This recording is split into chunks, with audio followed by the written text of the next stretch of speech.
Good morning everyone, আমি Asima daily blogging channel একটি নতুন ভিডিওতে এনে আপনাদের সকলকে আবার একবার স্বাগত। আশা করবো আপনারা সকলে বেশ ভালো আছেন, সুস্থ আছেন। আমরা সকলে বেশ ভালো আছি। আজকে ব্লগটা যাচ্ছে 10টা করছি, এখন সময় 9টা। এখন ঘুরতে বাজতে যাচ্ছে 10টা। আর এই যে আমাদের গাছে লাগানো লাউ গাছের ডগা আমি কেটে নিয়ে এসেছি। আজ তো মঙ্গলবার, তো চলো এখন এগুলো আমি কাটি। আজকে লাউ ডগা দিয়ে একটু চচ্চড়ি করবো। এখন 10টা বাজে, এখনো পর্যন্ত আমার কাজের দিদি কিন্তু নিচে আসেনি কাজে, তো উপরে কখন আসবে সেটাই হলো কথা। তো যাই হোক, তো চলো আমি এখন রান্নার প্রস্তুতিটা করে নিই, তাহলে একদিকটা কমপ্লিট হয়ে যাবে। তো সঙ্গে থেকে রান্না হয়ে গেছে, ডান। এখন বসিয়ে দিয়েছি লাস্টে শুধুমাত্র একটু ভাত। আপনার সঙ্গে আমার দেখা হয়েছিল যখন আমি লাউয়ের ডাঁটাটা নিয়ে এসে কাটতে বসেছিলাম, তখন আমি ভিডিওটা এন্ট্রি নিয়েছিলাম, মানে ইন্ট্রোটা দিয়েছিলাম, মানে আমার লাউ শাকটা কাটতে কাটতে। তো যাই হোক, সেটা কাটিং হয়ে গেছে, তরকারি হয়ে গেছে। কি কি করলাম না করলাম চলুন দেখায়। আর দিদি এতক্ষণে এসছে কাজে, এই গেল বাসনগুলো নিয়ে এখন ধুতে। আর আমার তো রান্না কমপ্লিট, এখন ভাতটা বসিয়ে দিয়েছি, ভাতটা হোক, তারপর গ্যাস ওভেনটা মুছে টুছে দেবেন। তো চলুন কি কি রান্না করলাম আজকে আপনাদের সঙ্গে একটু শেয়ার করি। আজকে তো মঙ্গলবার মানেই আমাদের নিরামিষ। ঘড়িতে এখন 11টা 50 হয়ে গেছে, মানে 55 হতে যাচ্ছে আর কি ঘড়ির কাটা। আমি এবার করবো চান, পুজো, ঘরটি ঝাড়া দেওয়া হলেই। একবার ঝেড়েছি আমি সে সকালে আমি ঝাড়ি। তো চলুন, এই যে দুপুরের রান্না টেবিলে রেডি করে দিয়েছি। আর ওই যে রান্নাঘরে হিসেবে দেখুন হচ্ছে এখন আমার ভাতটা। সবাই হয়ে গেছে আমাদের লাউ শাকের রেসিপিটা, কুমড়ো আলু টমেটো দিয়ে করেছি। এখানে হচ্ছে পোস্ত, ঝিঙে আলু দিয়ে পোস্ত, এই হয়েছে ঢেঁড়স ভাজা, আর এই হলো গিয়ে পটল সোয়াবিন পাঁপড় আলু দিয়ে তরকারি। এটা আমাদের দুবেলাকার হয়েছে। তো এই হলো গিয়ে আমরা আজকে মঙ্গলবার দুপুরের লাঞ্চ শেয়ার করলাম আপনাদের সঙ্গে। কেমন লাগলো অবশ্যই বলবেন।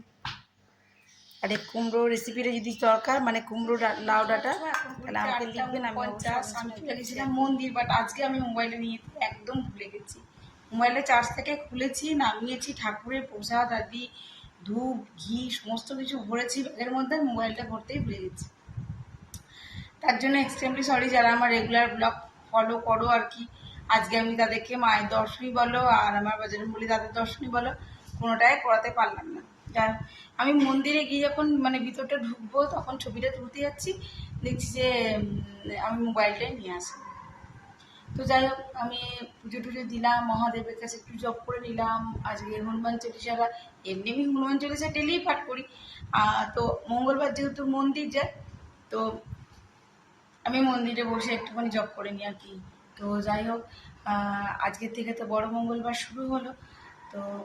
তো তার জন্য আজকে আমি ঠাকুরকে ছোলা গুড় চাপিয়েছিলাম, আর ধূপ আদি ঘিটি দিয়ে প্রদীপ টদীপ জেলে দিয়ে আমি চলে এসেছি। তো আমি ঘরে আমার পঞ্চমুখী হনুমানজিকেও দিয়েছিলাম।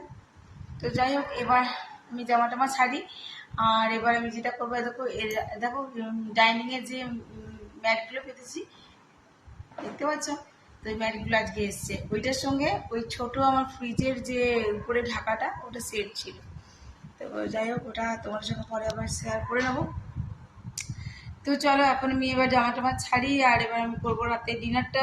তরকারি তো বেলাকার সবই আছে, আর ইয়ে করবো, তোমার রুটি করবো একটুখানি, ব্যাস তাহলেই হয়ে যাবে। চলো, দেখতে দেখতে সময় কিন্তু এখন 8টা 51 বেজে গেল। সঙ্গে দেখি, চলো ডিনারটা চটপট করে নিই। ওই ঘরে মিঠি ঘুমোচ্ছে, গরমটার মধ্যে চারদিক বন্ধ, কাজ ফাজ। আমি ওকে তালা মেরে দিয়ে পালিয়েছিলাম, চারদিক বন্ধ, দেখছি ফ্যানও চালাইনি, ওর মধ্যেই ঘুমিয়ে পড়েছে। মানে মানুষের পর্যায়েতেই পড়ে না, এত গরম। তারপর আমি এসে এখন এসিটা চালিয়ে দিলাম, দিয়েও ওই অবস্থাতেই ঘুমিয়ে আছে। ও পড়তে গেছিল, পড়ে এলো, পড়ে এসে বলে মা আমি গান করবো, হারমোনিয়াম বার করে দাও। দ্বারা হাতের কাজটা করে নিই, সন্ধ্যেটা দেবো, আর আমি তোকে হারমোনিয়ামটা বার করে দিচ্ছি। ঘুরে এসে দেখছি ও মা ও নাক ডেকে ঘুমাচ্ছে। ওর মনে হচ্ছে শরীরটা, মনে হচ্ছে কিছু একটা হচ্ছে, কিছু বলতে পারে না তো ঠিক করে যে কি হচ্ছে। মনে হচ্ছে শরীরটা কিছু একটা অসুবিধা হচ্ছে। খালি দিচ্ছি, যেখানে বসছে ওখানে ঘুমাতে চাইছে, শরীরটা উইক হচ্ছে মনে হচ্ছে। চলুন তবে আমি জামাটা ছাড়ি, আর রাতে ডিনারটা রেডি করতে থাকি। আজকে মিঠুর বাবা এখনো আসেনি, 8টা 52। আমি একবার ফোনও করিনি। ফোন করে মন্দির নিয়ে যাওয়া যায় বলুন? তাও আমি করেছি বলে মন্দিরটা যায়, আগে মঙ্গলবার করতো, আমি বিয়ের পরে দেখেছি মঙ্গলবার করে, কিন্তু মঙ্গলবার কোনো সিঁড়ি ছাদ নেই, নিরামিষের কোনো পাঠ নেই, একদিকে মাছ হচ্ছে একদিকে নিরামিষ হচ্ছে। তারপরে কোনো পুজো নেই, কোনো মন্দির যাওয়া নেই, ঠাকুরের চরণে মাথা ঠেকানো নেই, কিচ্ছু নেই, মঙ্গলবার হচ্ছিল।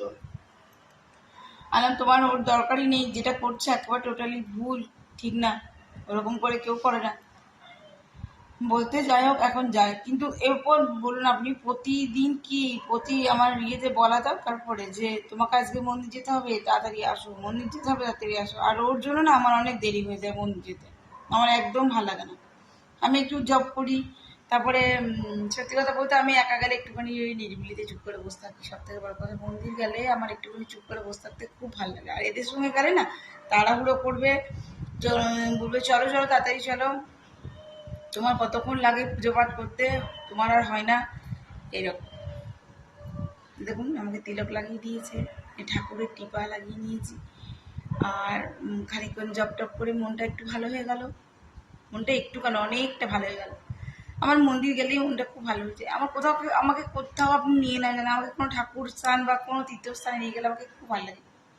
আমি একবার বড় মায়ের মন্দির যাবো, আমার খুব ইচ্ছা আছে। নৈহাটি বড় মায়ের কাছে আমি যেতে পাইনি।